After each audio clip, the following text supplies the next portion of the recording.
For interview purposes po, introduce yourselves muna at ano yung role niyo sa Indigenous? Ako po si Keith Sikat. I'm the Program Director of Indigenous. Okay.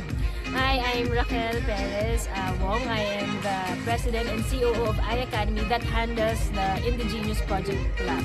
Okay, sa mga hindi nakakaalam, ano po yung Indigenous? Ano po ang ginagawa niya? Okay.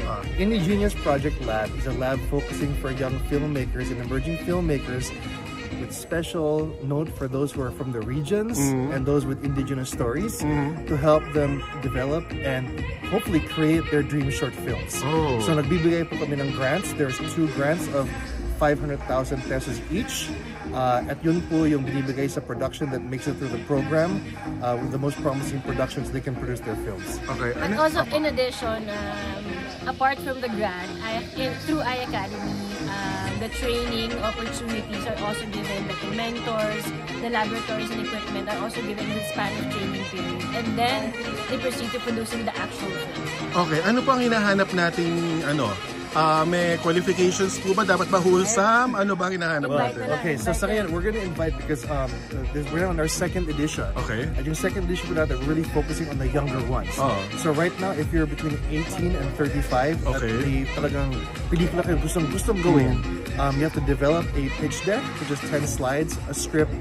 It's all on the website that you can look at, but you send in all those requirements, and then the fun begins. Okay, short films lang po bang hinahanap nyo? Pwede rin full length? Opo, short films lang po ito. The reason why is because the short films is the great training ground for young filmmakers. Yes. And kung mahon mo yung short films, then ilang hop, skip, and a jump lang yung feature. Okay. Pero talagang kailangan malakas yung short films nyo muna bago kayo makatawid sa And it really feature. encourages grassroots level filmmakers so it hindi siya ganun kabigat at the onset to require a long feature film. So we start with short films. So this is the perfect venue kung tipong wala akong kakilala, anong gagawin ko? Yes, opo. Walang kilala, hindi alam paano simulan.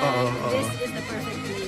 Yeah. Okay. And imagine kung kahit wala kang kilala, ito nga yung bridge. Because imagine mo, everyone from the CELCOM all the way to the final jurors, lahat sila ay practitioners na mahusay. All of them have worked on international co-productions, as in the world will open up for you. Okay. So, sumali na po. Okay. Lahat po, marami naman pong organizations na they do this. Pero sa kayo po, bakit nyo ito ginagawa?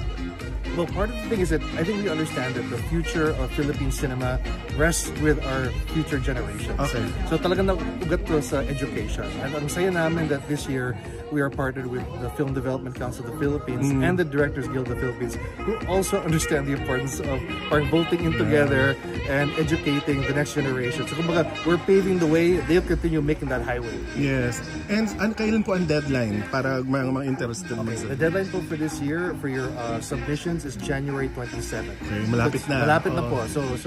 But again, if you're ready and you're bringing with an idea, ilabas nyo na po. If they have 2 pitches, is that okay? Yes po. 2 pitches okay. We have a limit of 2 pitches para maka-focus kayo. So kung may isang baul kayo na parang dosena, pili kayo ng dalawa, pinakamaganda. Yun po yung mag-focus kayo doon and then submit those to us. Okay. Thank you. Thank you. Thank you po. Yeah.